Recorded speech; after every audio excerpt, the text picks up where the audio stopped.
This is me in 2003, wearing the traditional Bavarian clothing worn for festive events, and I still wear it today. The only problem is that I've never really looked into the history of Munich. So that's why I decided to be a tourist in my own hometown to learn something about the place I've been living in for going on 20 years. The guide started off by telling us about just Munich's history in general, about how it became such a large city because we have more than 1 million inhabitants now, I think 1.3, and just how it came to be a also well-respected city and how it became important in the region in general because now it's also the capital of the state, Bavaria. And he just explained loads and loads of historical details that I couldn't remember all of them of. Like, it was just so much, and Munich's so old. But it was super interesting just to have heard it. And also he told us about how the word Munich in German München came to be. So München just happened to become a word because monks lived here in the beginning, which is in German Mönche, and because it was Beiden Mönchen, so where the monks are, the O just became a U, and Mönche just became München, and that's literally it. It's so funny, but yeah.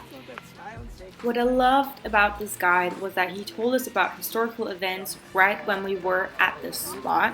So for example, here at Königsplatz, during Hitler's reign, I think in 1933, they started burning books from Jewish authors and also from people in general who didn't comply with what he was trying to build. So that's where the books were burned. I never learned that in school. I learned about it in general, but our teachers never told us that we can literally visit the place because it's right around the corner from our school, and I thought that was so interesting. And here on right straight forward where there's a lot of bush, there used to be 7 statues on either side of the street from I think Nazi soldiers who did something that Hitler back in the day. I don't remember what it was exactly. But there were 7 statues on each side, and the first thing the Americans did when they came was bomb them. And I never even knew they were there, and I was like, that's so interesting. Next place we walked to was Karolinenplatz, and I have to say I don't remember all of the details he told us, just that it was the first lady who everyone liked, even though she wasn't, she was Christian, but she wasn't Catholic. So she was Lutheran, is that the right word? I don't know, I'm sorry.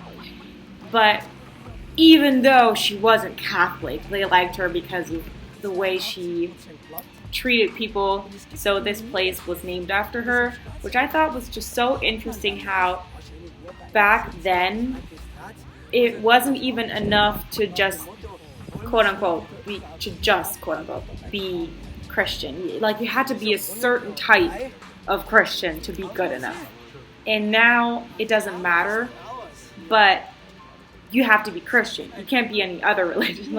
It's so interesting how people's perspectives change, but they still they're still kind of the same, but just not as extreme, So yeah, here I was giggling because he told us that right there's a spot where, I don't know if it just used to be, but there's one day in the year where you can get free beer.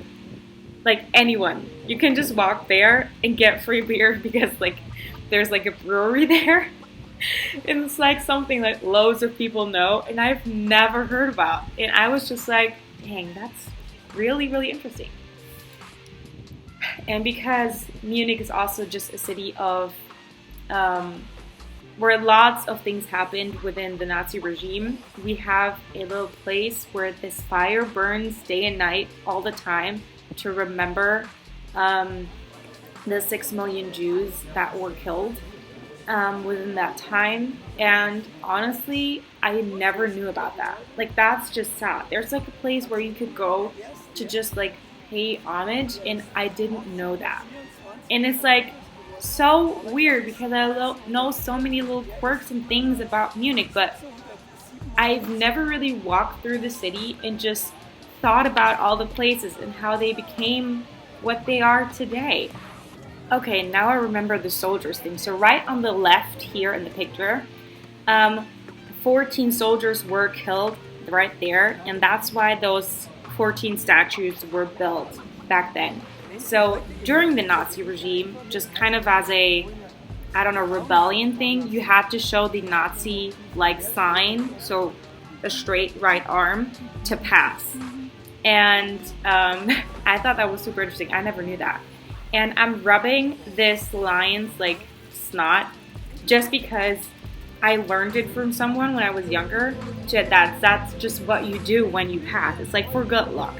And I never questioned or even thought about why that was, that snot right there is supposedly like there to bring luck.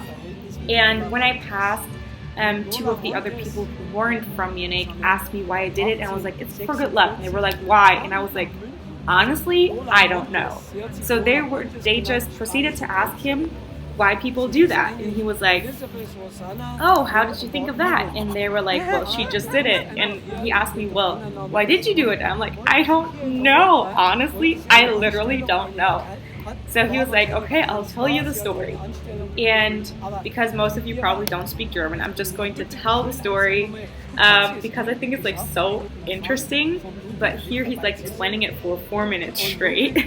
Anyhow, the story goes as follows. I don't remember all the names, but like the story in general. So there used to be this king, and he had a mistress. And yeah, as kings do, right? And this mistress wasn't like hidden away. She was given like a title by him and a home and beautiful clothing and like an allowance, and she was flaunting through the city being like, I'm all that and you guys can't do nothing about it. And everyone hated that. Like in the city, everyone was like, you have to get rid of her, this is such a bad look. And he was like, no. And everyone was like, this is just so disgusting. And there was like a student who wrote a really nasty article about her and like posted it everywhere. And he had to then go to, well, no, that's not right. He was like, the king saw those posters, he was super mad, and he was like, who did that? I'm going to pay the person who tells me who did that, like loads and loads of money. And the guy who did it was like, you know what? I'm just going to give myself up and get the money. It's like so rude. But he went there, stood in front of the king and said, I did it. Now give me the money. And the king thought that that was so like inexplicably I don't have a word for it, like daring and rude and just out of the box, that he laughed and he actually gave him the money. And because the student didn't want to be robbed, he like packed it away, and then he walked out and he stumbled or tripped. And then he steadied himself, touching that lion's nose, and right in that moment, like bundles of money fell from his waistband, and people walking by were like, oh my gosh, he touched that lion's snot, and then bundles of money fell out of his pockets all of a sudden. Like, that has to just be a lucky charm. So that's why people have been doing that ever since. For centuries. It's so crazy how these things just happen and no one knows the actual story later on. So now I'm just like, wow, I've been doing that for probably 8-9 years And I never, like, he's like now explaining is like the money dropping, so that's like the explanation. And I'm just like so amused by myself having done that for like 8-9 years and never knowing why, and now I know. So that's the entire story. I hope you enjoyed a little bit of history right there. So yeah, don't believe everything. Of course, I'm not like stupid enough to actually think that it will bring luck. It's just something I do whenever I pass by, which is not that often anyway. But yeah. Es wurde einem irgendwann mal als Kind gesagt, ja, reibt man einmal dran, wenn man vorbeigeht, und dann macht man das halt. Und sollte noch eine Lücke da sein, in jedem Fall. So and now I have this little card, and he said I could just like call him up whenever I think of something that I should have asked, that I didn't know, if there are any other quirks that I do without knowing the reasoning behind it. But I don't think there are. I don't know.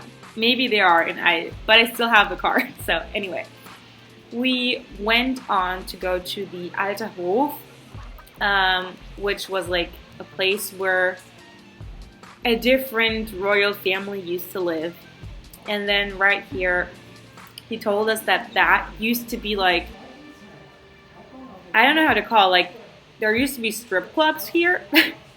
But back in 1972, the Olympics were held in Munich, and because they didn't want that red light district to be within the city, they like pushed them out. They were like, nope, you can't, you no longer can be here. You need to leave. We need the city to look clean and pristine whenever the Olympics start. So that's when that changed. And that's not even that long ago. That's like 50 years ago. So that's quite funny to me. I never knew that that used to be the red light district, but oh well, it was, or it used to be right smack dab in the middle of the city, just a few minutes away from Marienplatz, which is this huge place with, as you can see right behind me, with the city hall. And it's like the place to visit whenever you come to Munich. And pretty close by are different churches, and this is one of them. I think it's called St. Peter. And you can see like at the altar, there's like this figure with like a pope's hat on. And whenever the Pope dies and there's no actual Pope, they take off that hat in respect of there being no Pope. And then whenever a new Pope is like, I don't know, put into place, they have another ceremony to give him back, like to give that figure back the Pope's hat. I think that's like so extra, but I never knew about it anyway, so I thought that was interesting. And here we are at the end of our tour at Viktualienmarkt, which is just like a marketplace, mostly for food, but also for beer. And another thing I thought was super, super interesting, and even my grandparents didn't know, even though they've lived in Munich for like 80 plus years, is that, so Munich has 6 different like well-known big breweries, and because this is like the city's like marketplace and the beer garden there as well, everyone's beer has to be like, I don't know how to say it in English, like ausschenken. So you have to be able to get every type of beer there, but not at the same time. So they have like this huge volume of beer, let's say 1 ton, and whenever that's gone, the next company's beer comes, so that you always have the same amount of beer that's sold from every company. I thought that was like so crazy how important it is to give everyone the same chance to sell their beer, just because it's like public space. But yeah, that was that. Thank you for watching, and I hope you have a great day.